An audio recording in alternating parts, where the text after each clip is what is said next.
kasih Tuhan Yesus. Pagi ini kami boleh datang padamu Tuhan. Kami mau membawa hidup kami. Kami mau membawa nyanyian kami bagimu Tuhan. Kami mau membawa mazmur kami bagimu Tuhan. Terima kasih Tuhan. Ini hidup kami. Ini hati kami Tuhan. Kami mau bawa padamu. Ya Tuhan. Ya Tuhanku,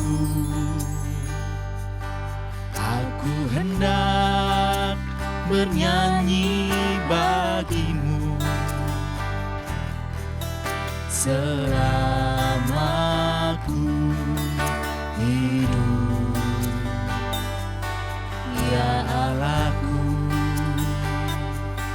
aku hendak bermazmur bagimu selagi ku ada. Inilah yang ku renungkan setiap waktu. Nyanyian pujian dan pengagungan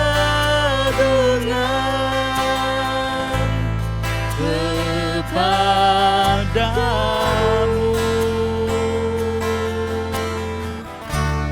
Biarlah manis kau dengar, Tuhan, manis kau dengar, Tuhan, dan hatiku bersuka padamu. Terima kasih Tuhan. Inilah nyanyian kami. Inilah pujian kami. Ya Tuhan. Ya Tuhanku, aku hendak bernyanyi bagimu selama ku hidup. Ya Allahku, aku hendak bermazmur bagimu selagi ku ada. Inilah yang ku renungkan setiap waktu.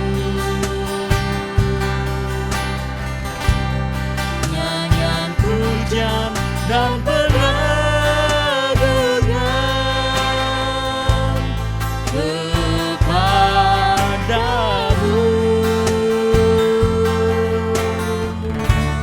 Biarlah manis kau dengar,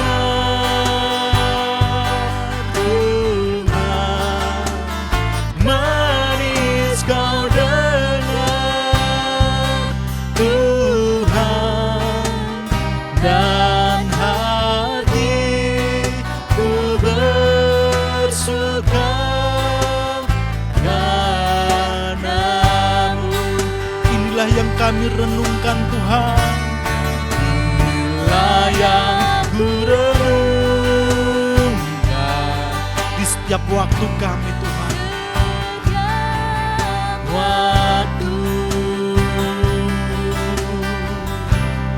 nyanyian pujian dan pengagungan kepadamu. Biarlah manis kau dengar, Tuhan, manis kau dengar, Tuhan, dan hati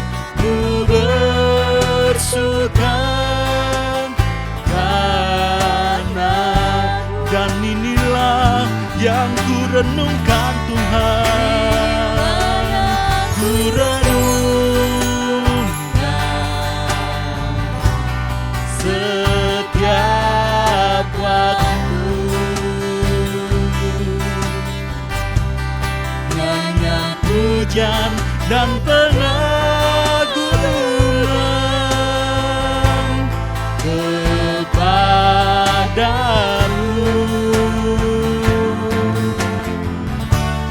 Dalam manis kau dengar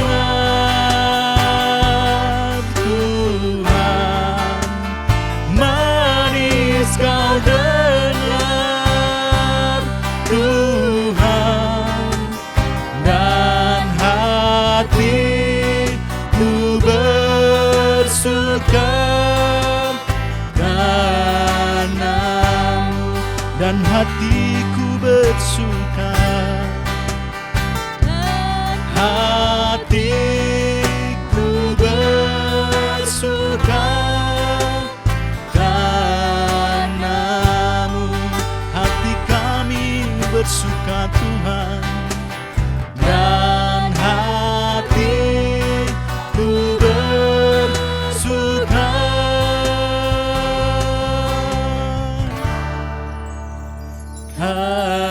karenamu.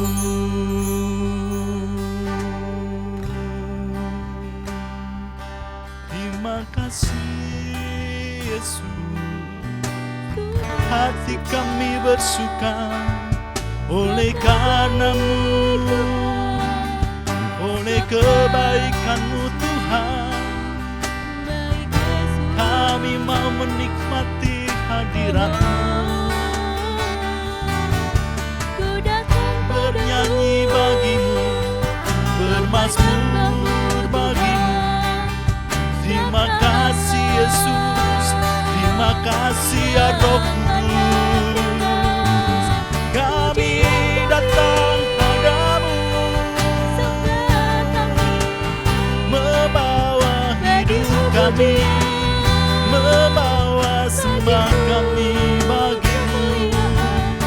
Sebab Kau yang layak Tuhan, layak disembah, layak ditinggikan. Terima kasih Tuhan, terpujilah nama-Mu Yesus.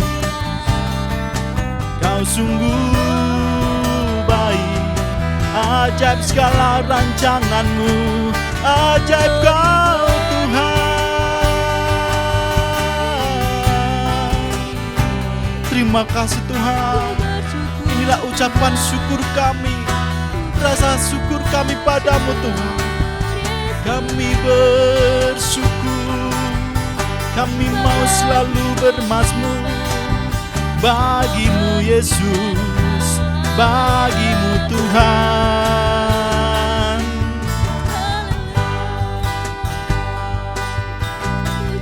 Terima kasih, terima kasih ya Roh Kudus.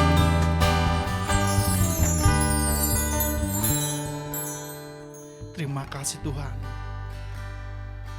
sungguh kami menikmati hadirat-Mu, kasih setia Tuhan yang selalu baru setiap hari dalam kehidupan kami Tuhan. Kami mau selalu berjalan bersama-Mu Tuhan. Tuntunlah setiap langkah kami Tuhan, tuntunlah setiap jalan-jalan kami Tuhan. Kami tak mampu jalan sendiri Tuhan, tanpa pertolongan-Mu yang luar biasa Tuhan. Terima kasih Tuhan, kami mau berjalan beserta-Mu. Terima kasih Yesus.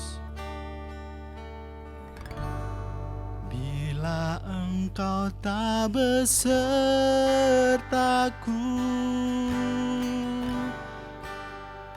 ku tak mau berjalan. Ku perlu Tuhan, pimpin langkahku dengan kasih karunia-Mu. langkahku setiap waktu, berjalan dalam Roh-Mu. Nyatakan Tuhan kemuliaan-Mu, dan berjalanlah denganku. Bila Engkau tak besertaku,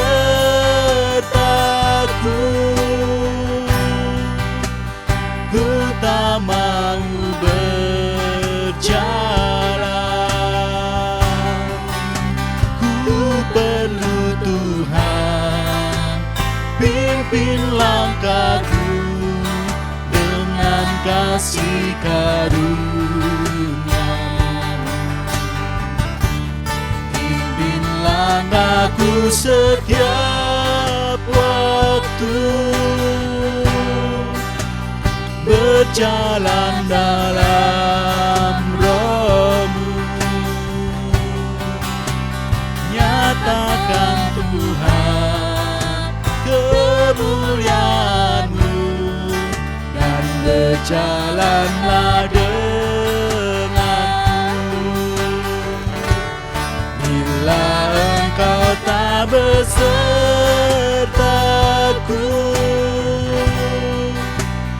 ku tak mau berjalan.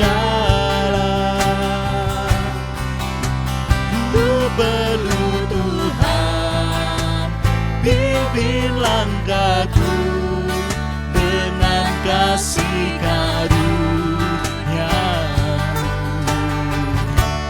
Pimpin langkahku setiap waktu, berjalan dalam Roh-Mu. Nyatakan Tuhan kemuliaan-Mu, dan berjalanlah dengan. Nyatakan Tuhan, nyatakan Tuhan kemuliaan-Mu, dan berjalanlah denganku. Nyatakan Tuhan, nyatakan Tuhan kemuliaan-Mu, dan berjalanlah denganku.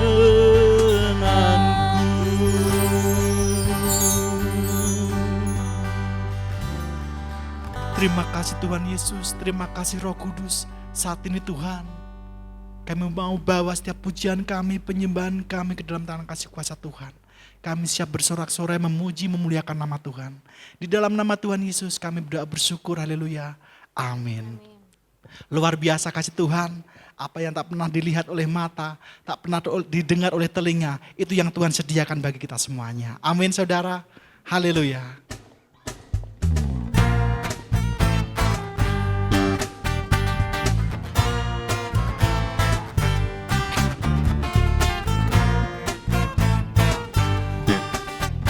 Mari memuji Tuhan bersama-sama. Apa yang tak pernah dilihat mata, yang tak pernah didengar telinga,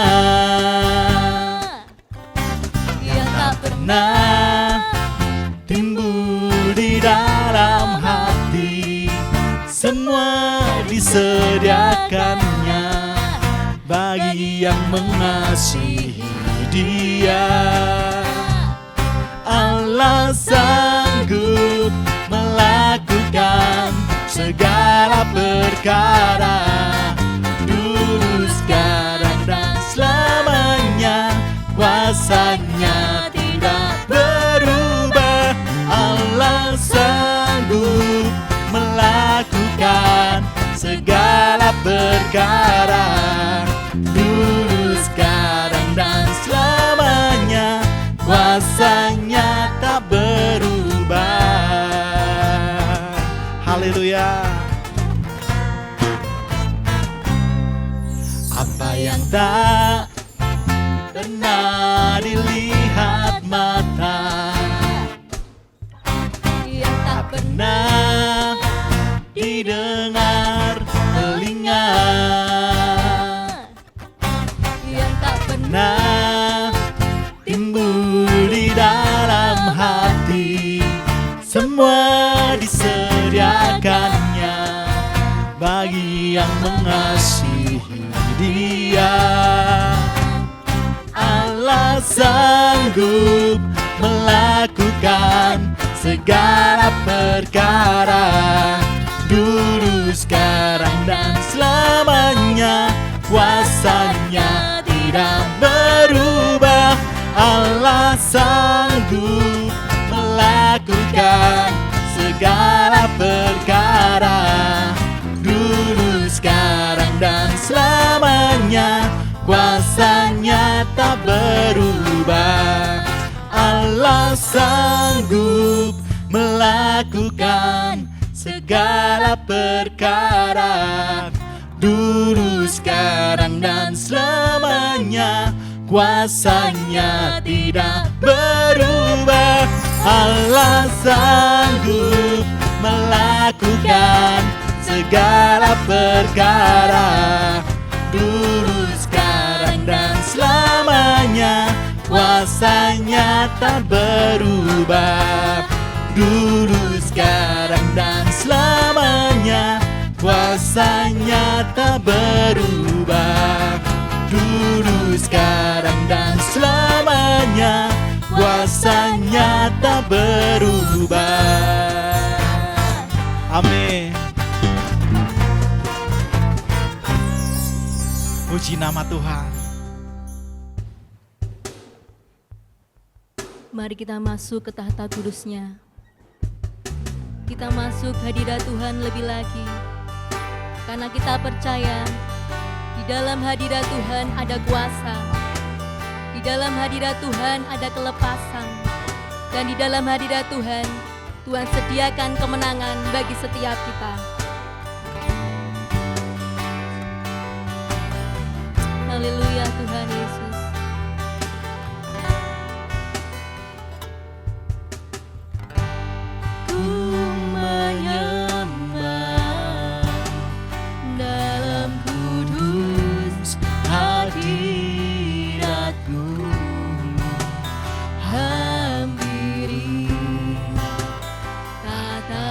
Kasih karuniamu Bapa,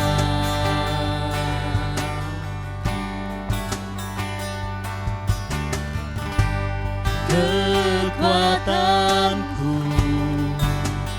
hanya dalam hadirat-Mu, Yesusku. Hanya Kaulah segalanya.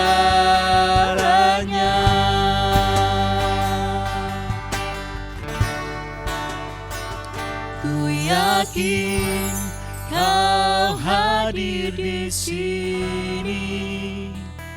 Ku rasakan kuasa yang tak terbatas.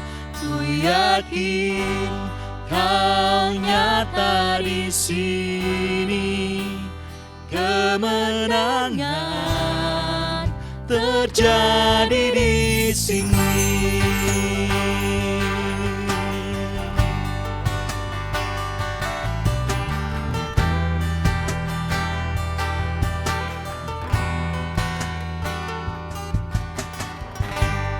Ku menyembah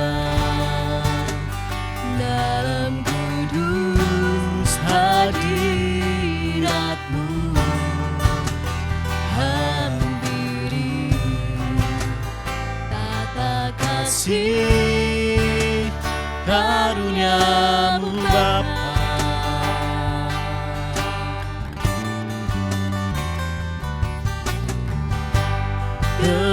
Kekuatanku hanya dalam hadirat-Mu,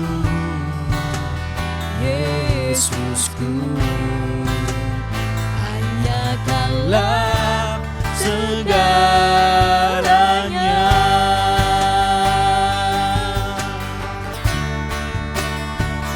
Ku yakin Kau hadir di sini, ku rasakan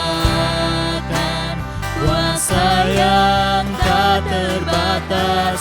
Ku yakin Kau nyata di sini, kemenangan terjadi di sini. Ku yakin Kau hadir di sini, ku rasakan kuasa yang tak terbatas. Ku yakin Kau nyata di sini, kemenangan terjadi di sini. Segenap jiwaku memuji-Mu, sungguh besar Kau Yesusku. Segenap hatiku menyembah-Mu, Kau besar, Kau besar. Segenap jiwaku memuji-Mu, sungguh besar Kau Yesusku. Segenap hatiku menyembah-Mu, Kau besar, Kau besar, Kau besar, Kau besar.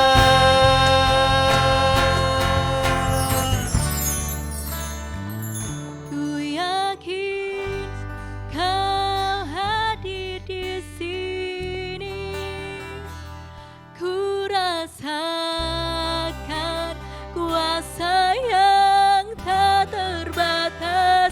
Ku yakin Kau nyata di sini, kemenangan terjadi di sini. Sebab ku yakin, Yakin ya Tuhan, Kau hadir kami sungguh percaya di Tuhan, sini. Kau hadir dimanapun kami berada. Kami percaya lawatan-Mu nyata bagi setiap kami Tuhan. terbatas. Ku yakin Kau nyata di sini, kemenangan terjadi di Sebab ku sini. Yakin Kau hadir di sini, ku rasakan kuasa yang tak terbatas.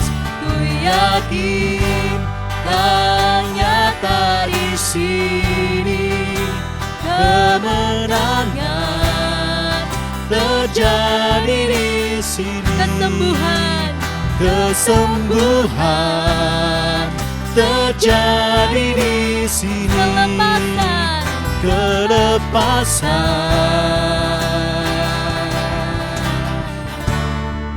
terjadi di sini.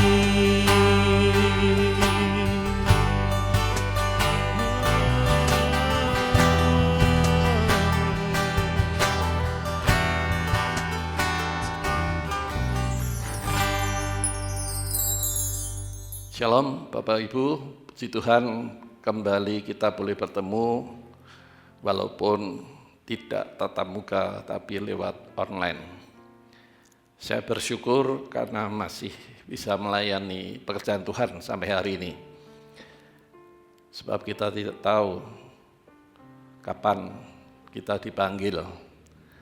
Dan bisa juga saya terpapar COVID-19 karena ini bercampur dengan udara. Saya sudah progres ya, protokol kesehatan, jaga jarak, pakai masker, kemanapun pakai masker, keluar rumah pasti pakai masker. Tetapi hari-hari ini malah saat keluar rumah, tidak keluar kota pun harus pakai masker karena pandemi sedang meningkat di negara kita. Jadi saya bersyukur kalau sampai hari ini masih bisa ketemu Bapak Ibu lewat online. Yang ingin saya sampaikan, karena melihat situasi seperti ini, maka saat kita rekaman pun kita menjaga prokes atau protokol kesehatan supaya tidak berkerumun. Maka hari ini, walaupun ini adalah biasa kita mengadakan perjamuan suci, kali ini tidak. Saya programkan 3 bulan ke depan aja. Ya, jadi tidak per bulan. Nah, ini ada baiknya dengan pengertian bahwa kita ini kalau 3 bulan melakukan atau mengambil atau menikmati perjamuan suci, khawatirnya justru akan menjadi kebiasaan. Sedangkan pengertian perjamuan suci itu hanya untuk mengingatkan bahwa kita bersama Kristus. Ya, roti dan anggur itu kan gambaran tubuh dan darah dalam persekutuan yang intim.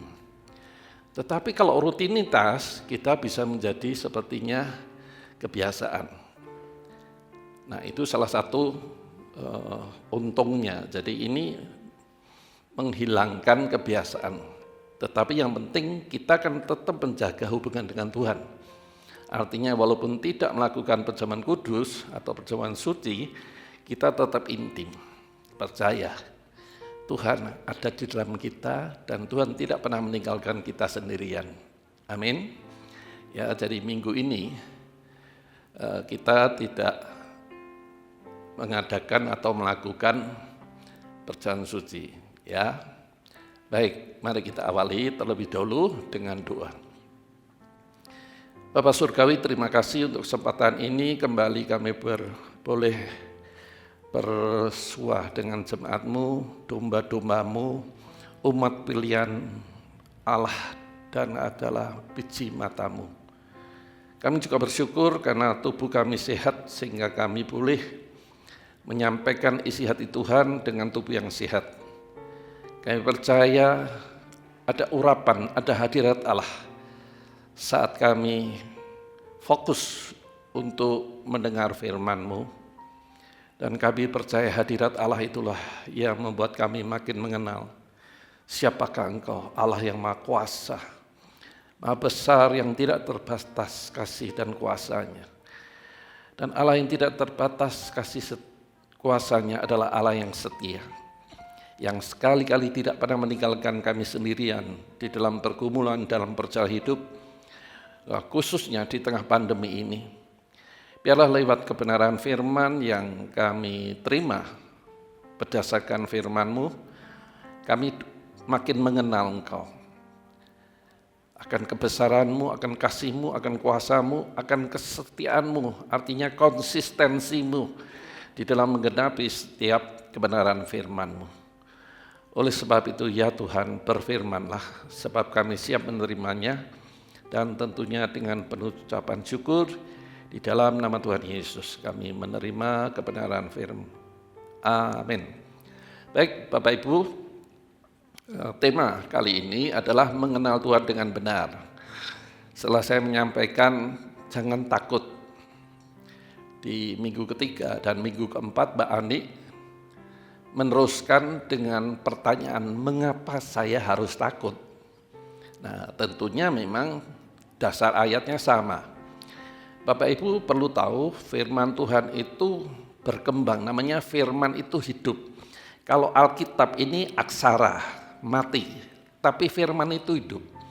Artinya dengan ayat yang sama ada pewahyuan yang kembali Tuhan berikan kepada Mbak Ani. Ya, bukan mengulang, tapi pewahyuannya beda. Tuhan memberikan pewahyuan kepada saya, Tuhan juga memberikan pewahyuan kepada Mbak Ani. Sehingga 2 minggu berturut-turut temanya adalah jangan takut. Mengapa saya harus takut? Nah, kali ini akan dipertajam dengan pemahaman kita takut karena tidak mengenal Tuhan dengan baik dan benar. Nah, kita hanya tahu. Kalau hanya tahu, bahaya. Kalau mengenal itu percaya siapa kita, siapa Tuhan yang juga menjadi Bapa kita. Nah, celakanya dalam kebenaran yang ingin saya sampaikan ini, mengenal Tuhan dengan benar ini celakanya kalau kita tidak dikenal Tuhan. Karena ada ayatnya. Nah, ini yang ingin saya bahas, ungkapkan betapa pentingnya kita mengenal Tuhan bukan katanya. Bahasa Jawanya jarene. Jarene Tuhan itu berkuasa, jarene Tuhan itu setia, jarene Tuhan itu murah hati, jarene. Jadi kita ini bukan Kristen jarene. Tapi Kristen yang mengenal Tuhan, yang berkuasa, yang kasih setia, yang tidak pernah berubah. Nah, setelah ini tentunya saya akan melanjutkan dengan paradoknya kehidupan kekristenan yang tahu firman tidak melakukan. Yang tahu firman dan melakukan pasti ada buah hidupnya. Tapi yang tahu firman tidak melakukan, tidak berubah hidupnya. Nah, itu dikategorikan Tuhan orang fasik. Nah, setelah itu saya akan menyampaikan bagaimana sebetulnya kehidupan sebagai warga keluarga kerajaan Allah di bumi ini. Jadi kita di bumi ini memiliki dua kewarganegaraan. Satu sebagai warga negara Indonesia, karena kita lahir, tumbuh, dan mati di Indonesia, sehingga kita memiliki kartu tanda pengenal warga negara Indonesia. Ada kartu tanda penduduknya.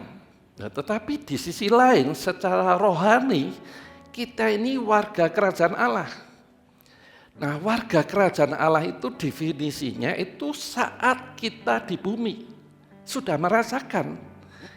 Kalau Alkitab menjelaskan itu adalah ada sukacita, hidup dalam kebenaran dan damai sejahtera dalam segala situasi, tidak tergoncangkan.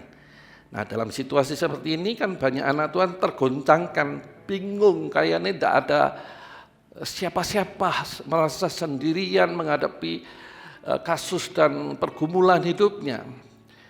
Ya, selanjutnya ada firman Tuhan yang mengatakan bahwa kerajaan Allah itu ada di antara kita. Berarti kan selama hidup dalam dunia ini. Nah, itu yang selanjutnya ingin saya sampaikan. Nah, kriterianya apa? Kita melihat ya di Alkitab jelas menjelaskan itu seperti apa itu. Kerajaan Allah atau kerajaan surga di bumi itu seperti kita melihat, membayangkan Adam dan Hawa hidup di Firdaus, Taman Eden. Ada kekurangan? Ya, hidupnya dalam kelimpahan. Nah, kenapa kita mengalami? Nah, itu kita akan bahas pelan-pelan ya. Karena kita tidak menghidupi firman, sehingga tidak mengalami. Ya, itu kita akan bahas pelan-pelan ya. Baik, kita akan membahas sekarang tentang mengenal Tuhan dengan benar. Dasarnya saya akan bacakan dalam 2 Timotius 2 ayat 19 yang berkata demikian.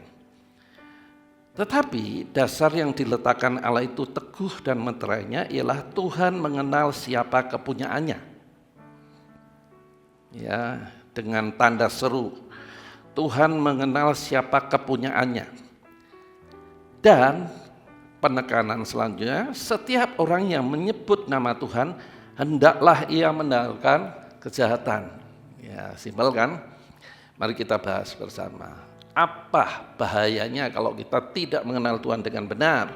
Dan apa bahayanya kita tidak meninggalkan kejahatan atau dosa? Kita bahas lewat kebenaran firman Tuhan yang saya sampaikan pada minggu pertama ini. Sebetulnya ayat ini sedang mengutip Keluaran 33 ayat 12. Di mana Tuhan mengatakan, aku mengenal engkau Musa, dan kasih setiaku menyertai senantiasa. Ini jaminan orang yang dikenal Tuhan. Dan Tuhan mengenal Musa sepenuhnya, roh, jiwa, tubuhnya, sampai ke dasar hatinya, pikiran, perasaan, kehendaknya. Tuhan mengenal Musa akibatnya atau buahnya, maka kasih setia Tuhan itu menyertai. Nah, itu akan kita bahas nanti setelah kita membahas tentang paradok kehidupan sebagai orang percaya.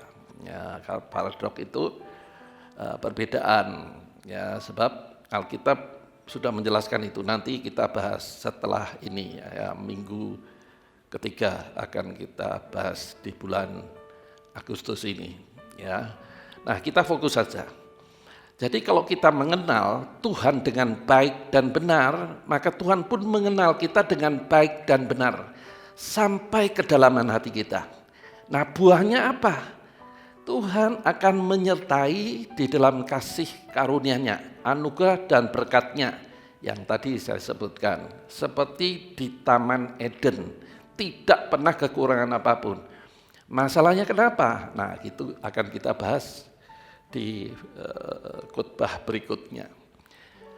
Jadi kita tahu pentingnya untuk mengenal Tuhan dengan baik dan benar, sebab kasih setia Tuhan akan menyertai. Kalau hanya tahu, ya kita belum dikenal Tuhan, sorry. Hanya tahu Tuhan, setan pun tahu kan, Tuhan itu Maha Kuasa, kasih, penyayang, dan konsisten atau setia. Setan pun tahu. Nah, masalahnya kita dikenal Tuhan enggak? Kita mengenal. Nah, tadi di awal saya katakan jarene Tuhan itu kuasa. Jarene Tuhan itu murah hati. Jarene kita ini mendapatkan perlindungan. Jarene kita bukan Kristen jarene. Kristen yang mengenal Tuhan dan dikenal Tuhan.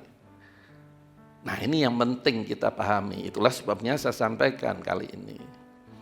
Ya, jadi melalui ayat ini kita bisa belajar pentingnya mengenal Tuhan dengan benar. Karena ada jaminan kasih setianya, penyertaannya di dalam segala situasi dalam kehidupan ini. Nah, kesempatan pandemi ini penting sekali kita memahami ini, karena kita tidak tahu kapan kita dipanggil Tuhan. Ya, minggu ketiga sudah saya sampaikan, sewaktu-waktu bisa kan. Ya, karena tidak ada seorang pun yang artinya tidak mungkin kena. Jadi sewaktu-waktu bisa kena, saya pun menyadari itu. Tetapi karena kita sebagai orang percaya, kematian bukan hal yang menakutkan. Kematian hanya berbicara tugas selesai dan beralih kehidupan dalam dunia yang sementara ini kepada kehidupan kekal. Nah, pemahaman ini kan harus dibangun. Dengan cara apa? Mengenal Tuhan dengan benar. Ya, mari kita masuk lebih jauh.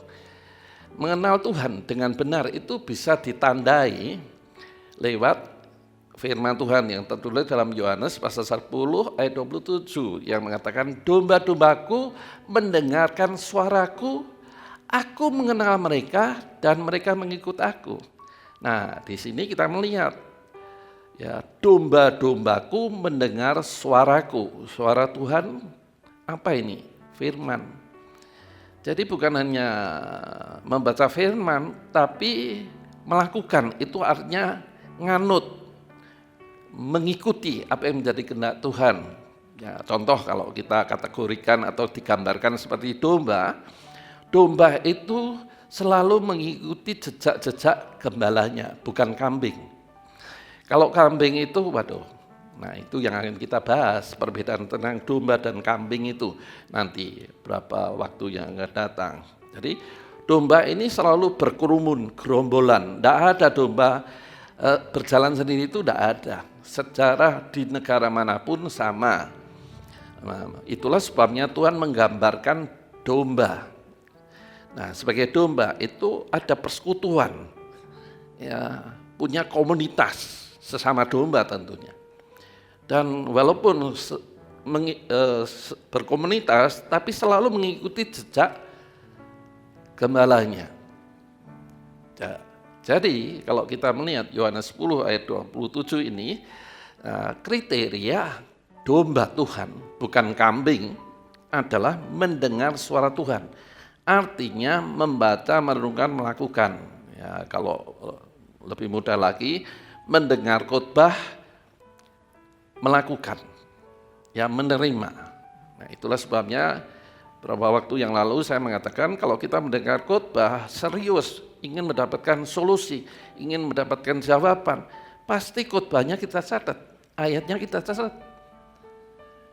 Ya, saya memberi contoh adalah begini, kalau misalnya kita menerima HP canggih yang harganya 20, ada yang 30 juta lebih, tanpa buku petunjuk, seneng enggak? Ya enggak seneng. Karena kita hanya punya HP, hanya bisa buka, bisa nutup, tidak tahu isinya, manfaatnya semaksimal mungkin. Hidup sebagai anak Tuhan itu kita kan butuh petunjuknya. Petunjuknya lewat firman. Mazmur 119, 105 menjelaskan. Ya, firman itu terang dan suluh. Terang dan suluh pada kaki kita. Artinya sebagai orang percaya itu berjalan berdasarkan terang firman. Ya, step by step, langkah demi langkah. Jadi kita sebagai orang percaya ini kalau betul merasa kategori kita ini domba Allah, pasti kita mengikuti langkah-langkah yang Tuhan tunjukkan lewat firman. Ya. Jadi jejak kaki Tuhan itu yang harus kita ikuti dan meletakkan pikiran kita, kemauan kita, kehendak kita ini harus kita letakkan. Ya, kita tidak lagi hidup menurut kehendak kita sendiri, menurut logika kita sendiri, tapi kita berjalan menghidupi berdasarkan kehendaknya, dan kehendaknya itu sudah tertulis di dalam Alkitab. Nah, kalau tidak, maka di mata Tuhan kita belum dikenal. Ya, kalau menggunakan istilah ini, kita belum jadi domba. Nah, kalau tidak domba apa? Kambing. Itu berdasarkan Matius 25, ayat 41 dan seterusnya. Nanti kambing dan domba akan dipisahkan. Nah, ini kan bahaya, itu endingnya. Dan itulah yang dikategorikan sebagai orang fasik. Kalau berdasarkan Matius 25, kambing dan domba dipisahkan itu. Kita masuk lebih jauh lagi, ayat yang lain sebagai peneguh. Sebab kalau kita ini penting membaca firman dengan disertai ayat yang lain, itu kan sebagai peneguh. Ya, sebagaimana di pengadilan itu saksi satu kurang cukup, maka perlu 2-3 saksi. Nah, saksi yang lain adalah ayat firman Tuhan yang tertulis dalam Matius pasal 7 ayat 23. Pada saat itulah aku akan berterus terang kepada mereka dan berkata, aku tidak mengenal engkau.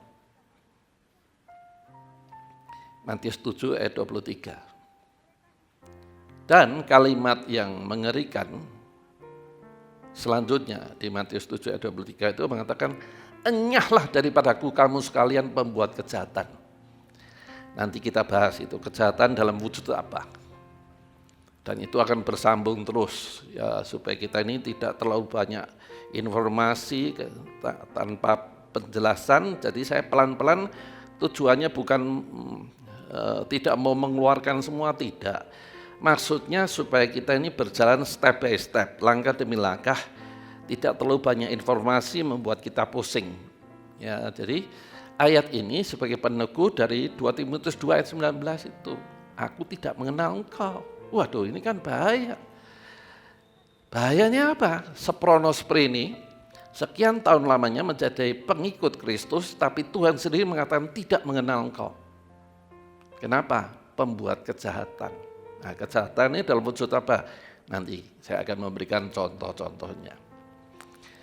Dan ayat sebelumnya, artinya ayat sebelumnya itu bisa baca di rumah dari ayat 15 sebetulnya. Ayat 21, 22 itu mengatakan, Tuhan, Tuhan, bukankah aku sudah bernubuat demi namamu, membuat mujizat demi namamu? Tapi ayat 23-nya kok mengatakan, aku tidak mengenal engkau pembuat kejahatan.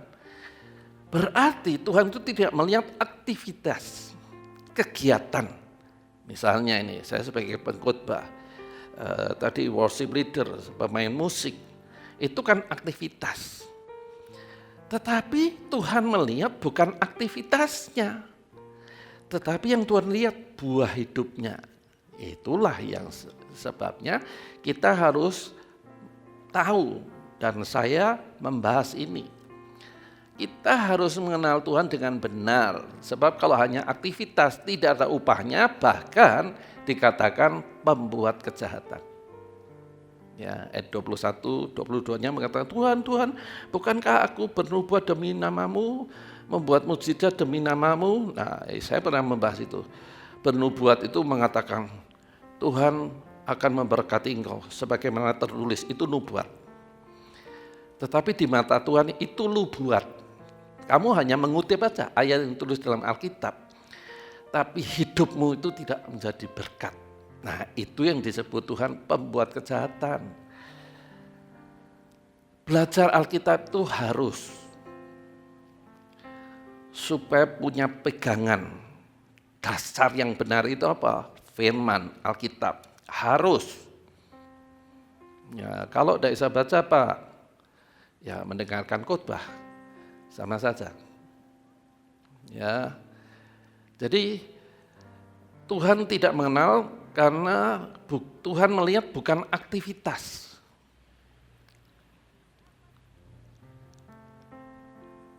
Sebab banyak aktivitas, tendensi, ya saya tidak menghakimi, bisa saja itu karena kepingin tampil, ya bisa juga dikatakan, wah suaranya api, bisa juga, saya tidak menghakimi. Nah, hal-hal seperti itu motivasinya adalah untuk kepentingan diri, terkenal, dipuji, itu di mata Tuhan tidak ada apa-apanya. Semua yang kita lakukan, aktivitas, jadi worship leader, main musik, adalah untuk kemuliaan nama Tuhan. Kita tidak mencuri kemuliaannya. Semua untuk Dia, bagi Dia, dan bagi Dia. Kemuliaan sampai selama-lamanya. Kalau tidak, kita disebut pembuat kejahatan. Ya, jadi Tuhan mengenal umatnya itu bukan dari aktivitas, tetapi buah hidupnya. Baca nanti di rumah ayat 16 sampai 20-nya. Dari buahnya lah kamu akan mengenal siapa Dia. Ya, simpelnya aja. Jari ini anak Tuhan. Tapi kau kelakuan ini kaya ngono. Nah, itu namanya buah hidupnya kan tidak memuliakan nama Tuhan. Justru menjadi batu sandungan. Maka Tuhan mengatakan, aku tidak mengenal engkau. Walaupun kita merasa sudah aktivitas. Nah, misalnya sebagai pendoa lah, kalau hanya worship leader, pemain musik, nanti saya sepertinya nyerang kelompok tertentu. Misalnya, sebagai pendoa syafaat, bertahun-tahun, berpuluh-puluh tahun sebagai pendoa syafaat.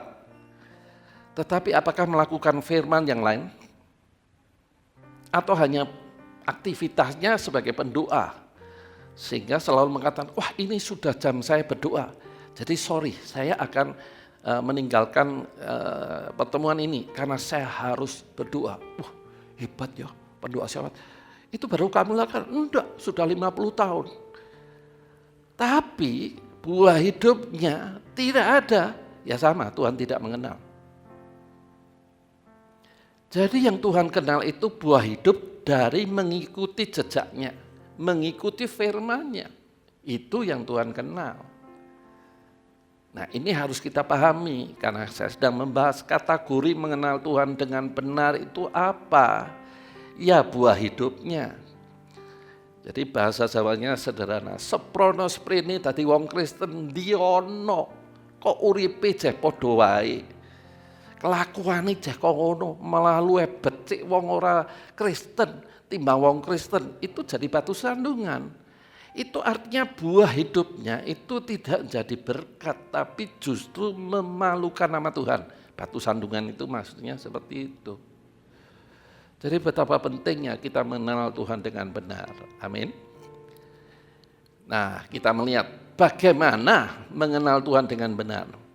Untuk mengenal Tuhan dengan benar, sederhana sekali. Tuhan sudah mengungkapkan itu lewat Yohanes 15 ayat 1 sampai 8 berbicara tentang Tuhan menyatakan dirinya sebagai pokok anggur yang benar. Dan setiap orang yang percaya itu rantingnya. Nah, ini sebagai informasi bagaimana kita ini bisa dikenal Tuhan dan menghasilkan buah. Itu contohnya di dalam Yohanes 15 ayat 1 sampai 8. Cara hidup yang berbuah adalah melekat pada pokok.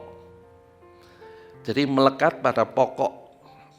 Ya, kita kalau tahu mungkin tetangga kita atau pernah kita melihat, pernah membaca, anggur itu jelas akan menghasilkan buah yang lebat dengan kriteria dan cara yang petani atau yang memelihara pohon anggur itu harus ketahui. Ya. Ini berbicara tentang melekat kepada pokok, ini berbicara tentang iman. Ya, iman saya seringkali mengungkapkan, iman itu dalam bahasa Yunani adalah pistis, tahu, percaya. Tapi pisteuo itu adalah mempercayakan hidup. Artinya kalau kita ini melekat pada pokok, itu kita menjadikan Yesus itu sumber hidup kita, sumber pengharapan kita, sumber segala sesuatu dalam hidup kita. Itu iman, percaya. Ya, bukan jari ini Tuhan itu berkuasa, jari ini Tuhan itu kasih, jari ini Tuhan itu murah hati. Tidak. Ya, iman itu dalam mempercayakan hidup sepenuhnya ke dalam tangan Tuhan dengan mengikuti jejak-jejaknya. Ya. Dengan apa? Cara mau dibimbing oleh firman. Yang kedua, taat firman, berbuah perubahan hidup lama menjadi baru. Nah, berbuah pandangan hidupnya, berbuah tujuan hidupnya. Tuhan itu tidak abai, Tuhan itu tidak lalai. Ya, saya sebagai ayah jasmani itu aja selalu memperhatikan anak. Misalnya anak ketiga ini sedang di Jakarta, selalu tanya kalau tatap muka lewat HP, lihat video call, selalu tanya sudah makan belum, sudah mandi belum. Gimana, vitamin tetap minum enggak? Itu artinya kan memperhatikan. Nah, coba kita berpikir secara logis saja. Sebagai bapak jasmani, perhatian, peduli, hal-hal yang detail, masa bapak surgawi tidak melebihi saya? Nah, kalau kita percaya Tuhan itu kan mengatur hidup kita dengan detail, apa yang perlu dikhawatirkan? Tidak ada kan? Nah, cuma bagaimana itu bisa kita alami, ya itu yang akan kita pelajari. Sekali lagi saya tidak mungkin mengungkapkan semua sekarang saat yang bersamaan, nanti bingung malah. Terlalu banyak informasi yang masuk malah bingung. Itulah sebabnya step by step, langkah demi langkah, sedikit demi sedikit, poin demi poin, supaya kita ini bisa memahami, merenungkan, dan melakukan. Jadi yang pertama iman, yang kedua taat. Apa wujud taat firman? Ada perubahan dalam tujuan dan cara pandang hidup. Tujuan hidupnya tidak untuk memuaskan keinginan daging, bangga, dipuji, tidak. Tapi tujuan hidupnya lewat hidupku, lewat pelayananku, bagaimana aku bisa membuat orang mengenal Tuhanku. Jadi tujuan hidupnya adalah untuk kemuliaan nama Tuhan. Bukan kepentingan diri sendiri, kesenangan diri sendiri. Waduh, itu di mata Tuhan belum dikenal. Bahaya kan? Jadi cara pandang tujuan hidupnya diluruskan berdasarkan firman. Karena firman ini adalah petunjuk. Firman ini adalah salah satu barometer, bukan salah satu barometer untuk hidup dalam dunia ini untuk apa. Dan bagaimana menjalaninya, itu firman, petunjuk. Sebagai anak-anaknya, ya, dan ini tidak mudah karena mindset, paradigma, falsafah hidup. Sebelum kita kenal Tuhan kan sudah dapat itu informasi, tetangga, lingkungan, orang penting, orang yang kita puja, itu akan mempengaruhi pola pikir kita. Nah, setelah dalam Tuhan itu semua harus mulai direvisi, diperbaiki. Kalau cara pandang dan falsafah hidup dunia yang kita miliki selama ini tidak bertentangan dengan firman, oke. Kalau bertentangan kita harus rela tinggalkan. Itu artinya kan cara pandang, cara berpikir, tujuan hidup yang dirubah. Ya, mari kita melihat lebih jauh.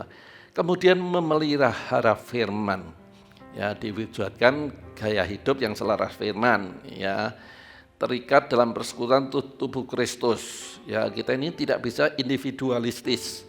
Kita ini seperti domba. Sekali lagi saya ingatkan tadi awal sudah saya sampaikan, domba itu selalu bergerombol.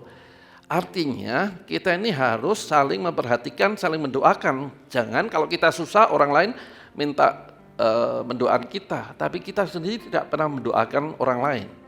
Itu kan egois. Nah, itu kategorinya masih kambing itu. Kalau domba itu saling memperhatikan, saling menjaga, melindungi. Dan dunia sekarang ini menggunakan prinsip ini sebagai cara dalam dunia bisnis. Ya, misalnya dunia bisnis ini kan ada borongan. Nah, borongan ini kan dibentuk tim. Nah, timnya ini kan harus saling memperhatikan, mensupport, menguatkan, menghiburkan satu dengan yang lain. Itu sebenarnya prinsip Alkitab. Dan mulai diadopsi, perusahaan-perusahaan itu mulainya seperti itu. Yang produksi-produksi itu semua diserahkan tim sehingga bosnya hanya mengawasi. Sebelum diserahkan, bosnya ini melatih mereka menjadi leader, pemimpin. Nah, pemimpin yang benar kan saling memperhatikan, bahkan rela berkorban. Bahkan zaman dulu sebelum pandemi ini, mereka dilatih retreat, naik gunung, turun sungai, lembah. Nah, itu dilatih kerjasama. Bukan egois jalan sendiri, tidak peduli yang lain. Dunia sudah mengadopsi Alkitab, tapi orang percaya tidak mengadopsi ini. Individualistis di masa pandemi ini. Nah, itulah sebabnya Tuhan melihat dari apa yang saya jelaskan ini, Tuhan melihat atau mengingatkan bahwa kita ini sebetulnya adalah tubuh Kristus. Ya, kalau mau membaca dalam hal ini, ya di dalam Efesus pasal 4 ayat 11 sampai 6. Semuanya tertuju kepada kepala. Nah, kalau tubuh Kristus ya berdasarkan kepala gereja yaitu Yesus. Jadi bukan hanya individualistis. Kalau gimana Pak penginjil? Penginjil itu keluar terus, tapi penginjil itu pun harus dia terhidup dalam sebuah komunitas tubuh Kristus. Tujuannya bisa disupport, didoakan. Bukan karena penginjil tidak pernah datang ibadah minggu misalnya. Terus kita peduli urusan, tidak boleh seperti itu. Disupport, didukung lewat doa. Nah, di tengah pandemi ini kelihatannya Tuhan sedang merestart cara hidup orang percaya. Kita butuh orang lain. Kita tidak bisa hidup sendirian. Nah, komunitas itu adalah tubuh Kristus. Kalau dulu kita komsel atau kelompok tubuh bersama. Nah, sekarang ini ya paling say hello lewat HP, saling mendoakan, saling cerita kesulitan supaya itu bisa dibawa dalam doa. Ya, kemudian Tuhan mengatakan bagaimana caranya melekat sebagai pokok anggur, tinggal dalam kasih-Nya, merasakan indahnya hidup dalam kebenaran. Ada sukacita, ada damai sejahtera yang tadi saya singgung sebagai hidup dalam kerajaan Allah itu seperti di Firdaus. Tidak pernah kekurangan apapun. Cuma Alkitab ada hukumnya. Hukumnya apa? Ya, kalau kita mendapatkan sesuatu itu bukan yang mengembalikan milik Tuhan saja, tapi bijinya harus ditanam. Nah, bijinya itu adalah persembahan yang lain. Kalau perpuluhan itu bukan persembahan, mengembalikan milik Tuhan. Nah, persembahan ini banyak yang tidak melakukan. Sedangkan itu adalah biji yang akan menghasilkan aset. Coba kita kasih pelem 4 kilo dimakan sendiri, bijinya dibuang. Nah, kalau kita tanam biji mangga ini, maka menghasilkan ratusan kali lipat. Itu artinya asetnya akan meningkat. Nah, kenapa asetnya tidak meningkat? Karena tidak suka memberi persembahan. Saya tidak menyinggung, cuma mengingatkan aja. Nah, ini akan saya bahas di kemudian hari. Kenapa aset kita makin hilang, makin habis? Ya, mengembalikan milik Tuhan aja masih tidak mau, apalagi invest atau menanam benih, itu yang disebut persembahan. Ya, kita bahas besok aja. Jadi hidup dalam Kristus itu akan merasakan indahnya hidup dalam kebenaran, merasakan suasana kerajaan surga, sukacita, damai sejahtera. Yang kedua, Tuhan ingin ranting ini menghasilkan buah lebat. Ya, itu sama kaitannya dengan Matius 7 ayat 23 itu. Bukan orang yang berseru, Tuhan, Tuhan, bukankah aku melakukan ini demi nama-Mu? Tuhan ngomong, tidak mengenal Engkau, hai pembuat kejahatan. Artinya apa? Buah hidup yang Tuhan lihat. Nah, itulah sebabnya saya membahas lewat Yohanes 15 ayat 1 sampai 8, yaitu kita ini adalah ranting. Ranting ini kan melekat, tidak mungkin ranting kering itu menghasilkan buah, kan tidak bisa. Ranting yang hidup itu pasti melekat sehingga bisa menghasilkan buah-buah. Jadi Tuhan memberikan perumpamaan itu supaya kita melihat apa yang ada di sekitar kita. Ranting itu kalau mau berbuah harus dibersihkan. Nah, itu artinya kan dosa, dan keinginan dosa ini kan harus kita tinggalkan. Kalau kita menggunakan istilah yang ditulis dalam Roma 6 ayat 3 sampai 5, itu maka kita ini seperti dikubur. Kalau kita percaya Tuhan, mempercayakan hidup pada Tuhan, maka hidup kita lama ini dikubur, tidak kelihatan. Itu digambarkan baptis secara selam itu adalah gambaran bahwa hidup kita yang lama ini harus dikubur. Jangan dibiarkan berkembang terus atau dibiarkan terus merajalela sehingga menghasilkan kejahatan. Dosa dibiarkan akan menghasilkan kejahatan. Nah, itu yang Tuhan benci. Tuhan itu benci kejahatan. Tuhan itu benci dosa. Tapi Tuhan mengasihi pendosa. Jadi manusianya yang Tuhan kasih, tapi dosanya Tuhan benci. Nah, jadi kita tahu ranting ini berbicara kalau mau menghasilkan buah, maka hal-hal yang tidak benar di hadapan Tuhan rela tidak dipotong. Wah, enak Pak. Wah, reso aku ninggal ke. Ya, Tuhan tidak pernah memaksa. Tuhan hanya memberi solusi. Di dalam dunia hanya dua jalan, lebar dan sempit. Ya. Jadi ranting ini dibersihkan, ya, dari dosa kedagingan agar berbuah. Nah, itulah sebabnya Roma 8 ayat 28 mengatakan segala sesuatu bekerja bersama. Segala sesuatu itu bukan hanya yang enak saja, tapi yang tidak enak. Supaya hidup ini berbuah. Nah, disimpulkan di ayat 30-nya adalah Tuhan memilih, memanggil, dan dibenarkan. Nah, dibenarkan lewat firman atau dipotong kalau kita menggunakan istilah perumpamaan ranting. Maka segala yang tidak benar itu dipotong, dibenarkan supaya kita ini saleh, kudus, terpisah. Baru kita dimuliakan. Maka Tuhan akan menggenapi janjinya. Sama seperti Tuhan mengenal Musa dari perbuatannya. Memang saat dibersihkan sakit.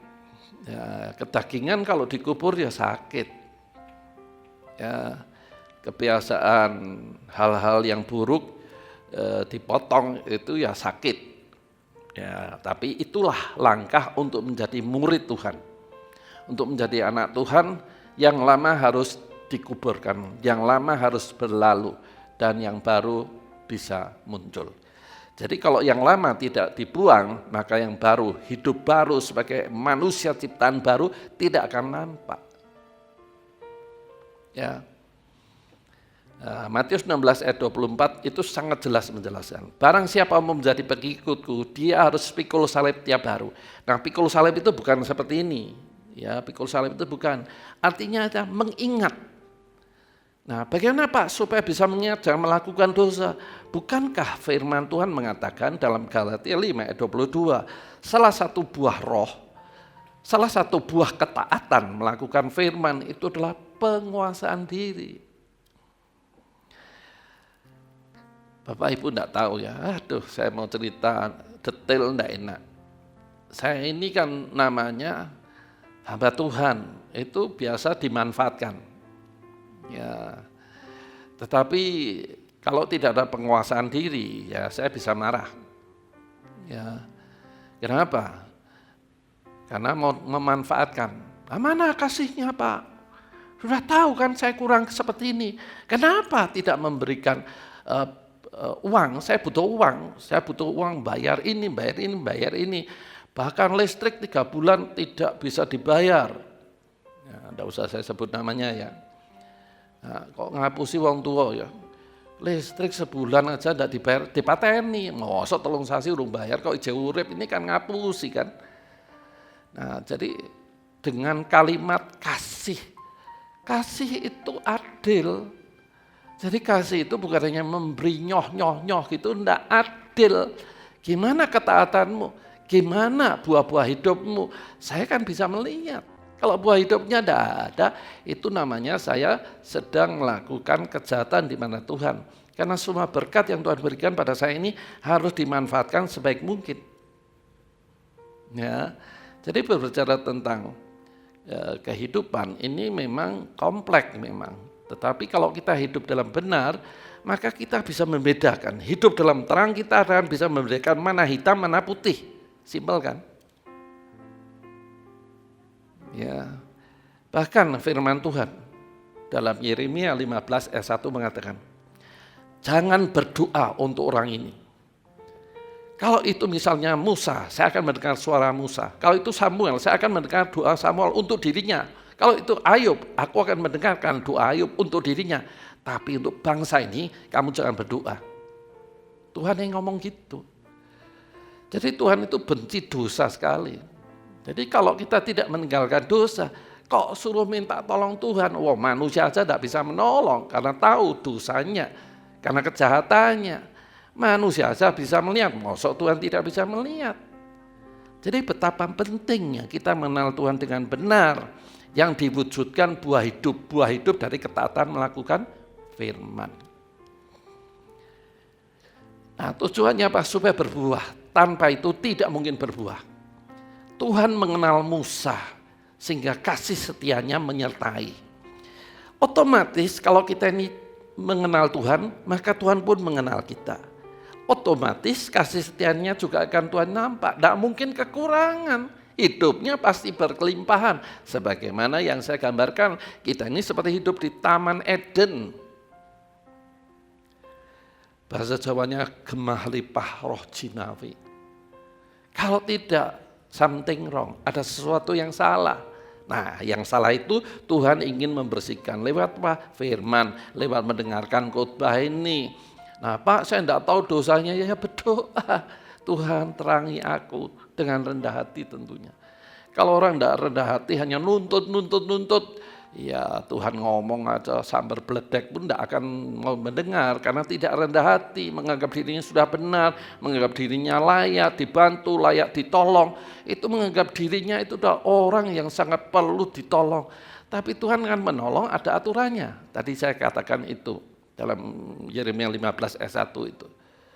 Ya, jadi Tuhan tidak mendengar orang yang berdosa.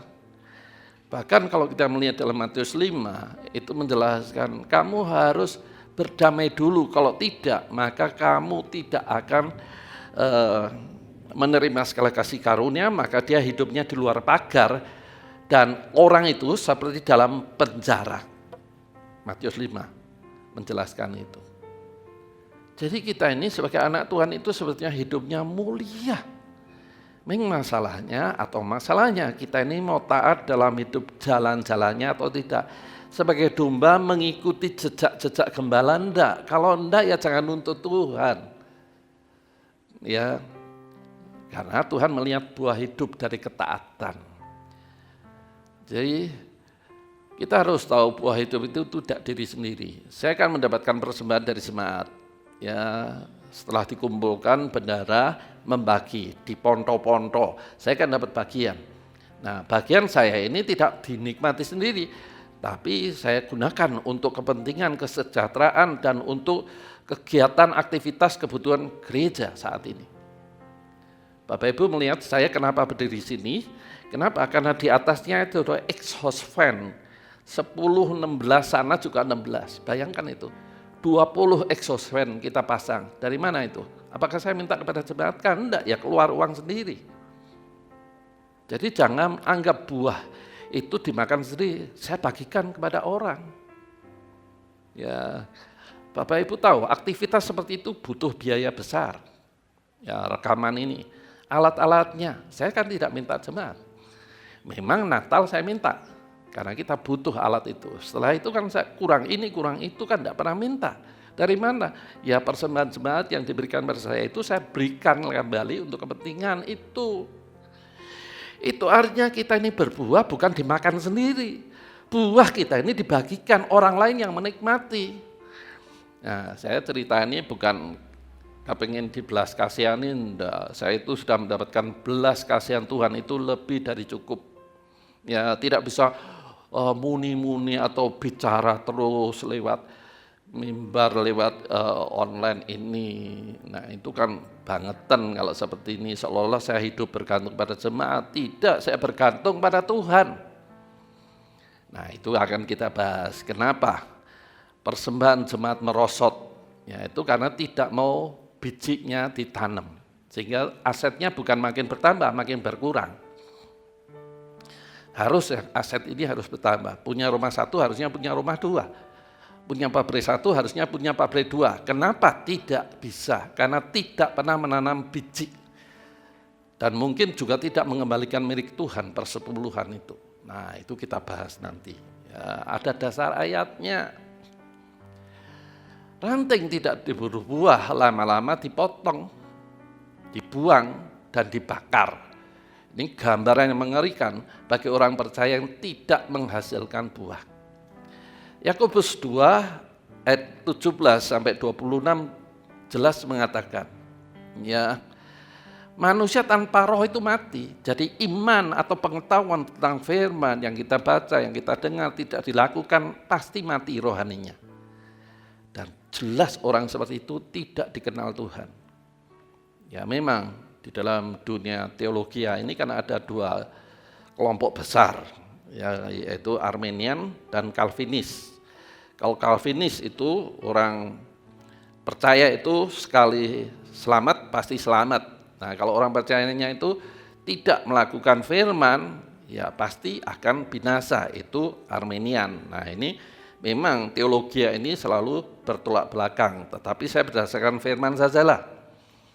Karena Filipi 2 ayat 12 itu mengatakan, kerjakanlah keselamatan dengan takut dan genar menurut kemauan Allah, bukan menurut kemauan kita, bukan menurut penafsiran kita, tapi harus lewat hermeneutik. Jadi mengambil, menafsirkan firman Tuhan itu, saya tidak ngawur, minta bergumul, minta petunjuk Roh Kudus terus. Jadi hidup tanpa buah itu kita akan binasa, percayalah. Nah, kenapa Pak ngomong ini? Ya kan kita tidak tahu kapan kita mati. Apa yakin kalau mati masih masuk surga? Kan tidak kan? Itulah sebabnya kita harus menguduskan diri. Atau memisahkan dari cara hidup, konsep, cara pandang yang salah selama ini. Supaya kita benar berkenan di hadapan Allah. Maka kalau Allah berkenan, kalau Tuhan berkenan kepada kita, maka segala sesuatu yang kita butuhkan pasti Tuhan berikan, bahkan sampai berkelimpahan. Nah, kata kuncinya adalah rendah hati. Tanpa rendah hati tidak akan mengenal Tuhan. Mazmur 139 ayat 23-24.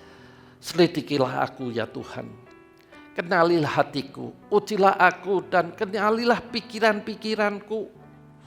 Lihatkah apakah jalanku serong, dan tuntunlah aku di jalan yang kekal. Seorang yang rendah hati akan berkata, selidiki aku, kenalilah hatiku, apakah jalanku serong. Ya, Bapak Ibu, saya perlu mengingatkan, jadi sinode kita ini mengizinkan persepuluhan itu dimiliki gembala sidang dan orang Lewi atau full timer. Tetapi karena saya ini kan orang neko, saya ini bukan pendiri, dan terjadi ontran-ontran sebelum saya masuk. Maka kebijaksanaan tentang persepuluhan saya serahkan kepada bendara. Jadi saya 1 sen pun tidak mengelola persepuluhan. Semua dikelola oleh bendara kita, Pak Yusa. Misalnya ada orang, Pak titip persepuluhan, itu ada rekeningnya, kangelan, udah titip amplop, ya saya serahkan Pak Yusa. Kalau tidak diserahkan, ya tidak tahu Pak Yusa, tapi kan Tuhan tahu. Nah itu yang menutup berkat. Jadi kita harus tahu selama ini bagaimana peran serta kita sebagai kelompok kecil atau anggota tubuh Kristus. Peduli enggak kegiatan di sini, kebutuhan di sini? Atau wis ora weruh ki urusane pendetane. Nah, kalau saya mati, siapa yang memikirkan? Nah, itulah sebabnya pentingnya kita ini merasa memiliki atau handar beni.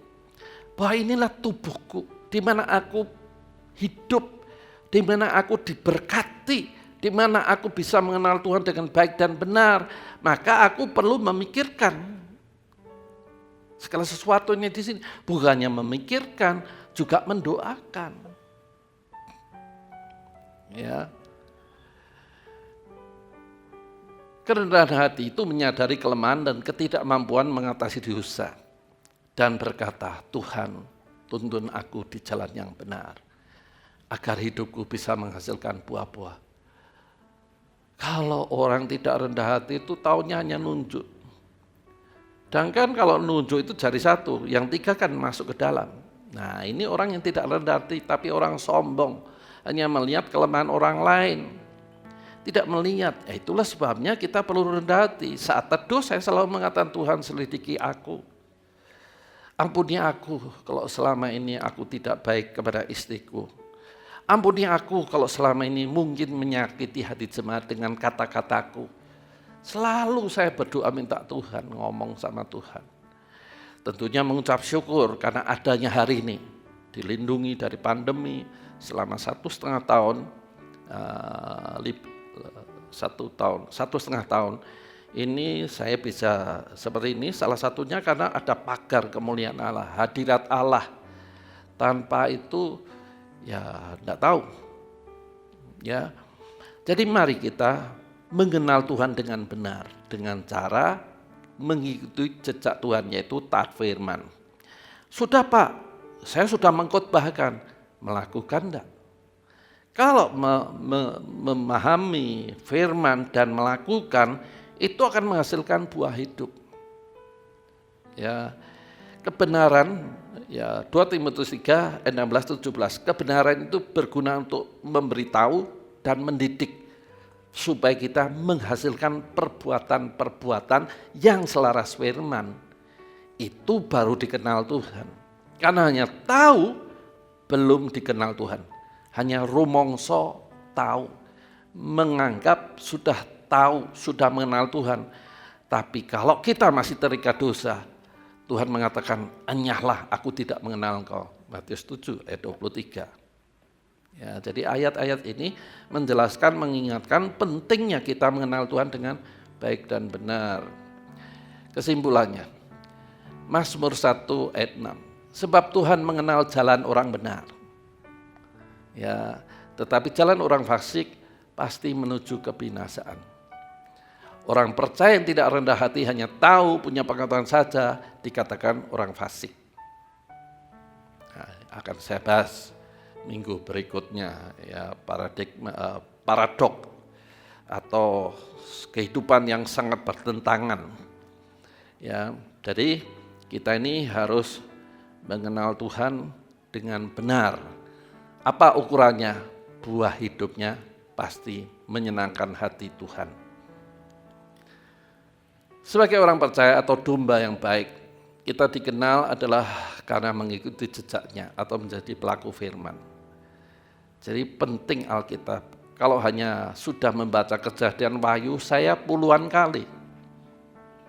Ya, sehingga tahu ayatnya di mana, ayatnya apa, ayatnya.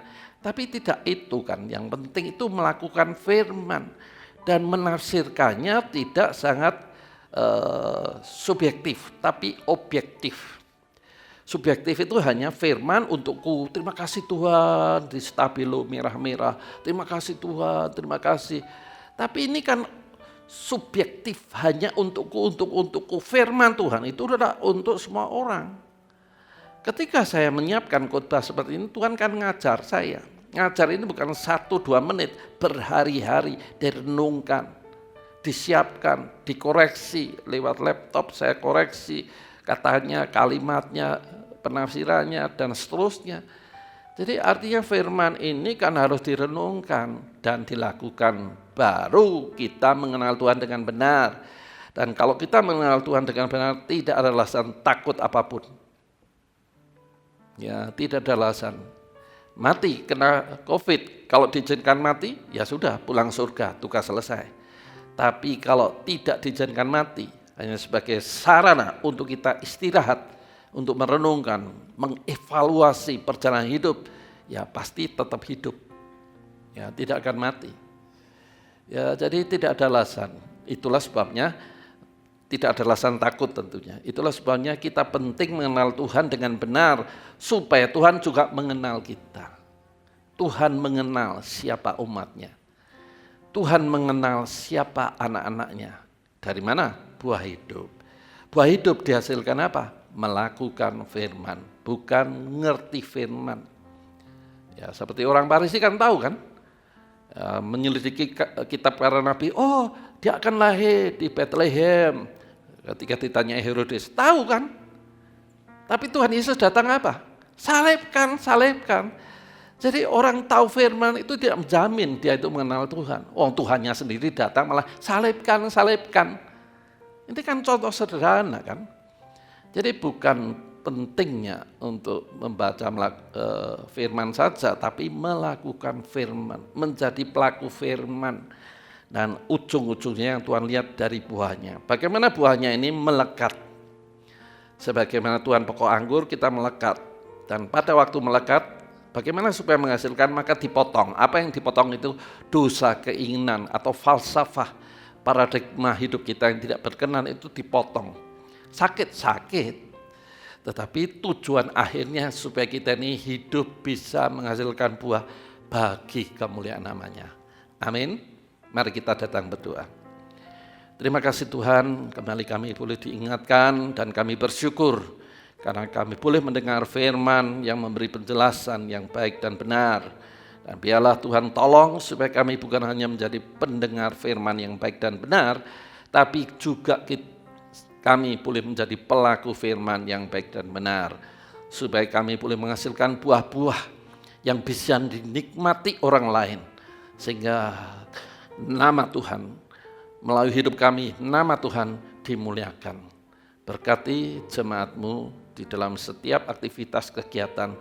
Kami percaya ketika jemaat-Mu berbalik dari jalan yang tidak benar dan kembali ke jalan yang benar, pasti Tuhan pelihara. Bukan hanya pelihara, bukan hanya sekedar hidup, tapi hidup dalam kelimpahan sebagaimana yang Tuhan janjikan. Kalau ada yang sakit, Tuhan jamah pulihkan. Karena kami tahu kalau Tuhan tidak mengizinkan, maka tidak ada kuasa apapun yang bisa merebut kami. Karena kami tahu kunci alam maut pun Tuhan yang memegangnya.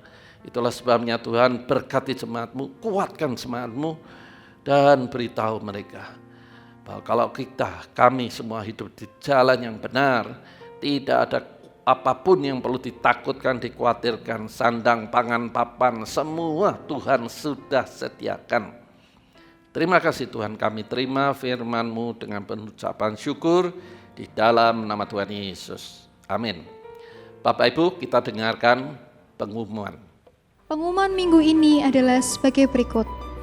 Pada masa siaga COVID-19, mari saudara tetap menjaga kesehatan. Kita terus membangun kehidupan rohani secara pribadi maupun bersama keluarga di rumah masing-masing.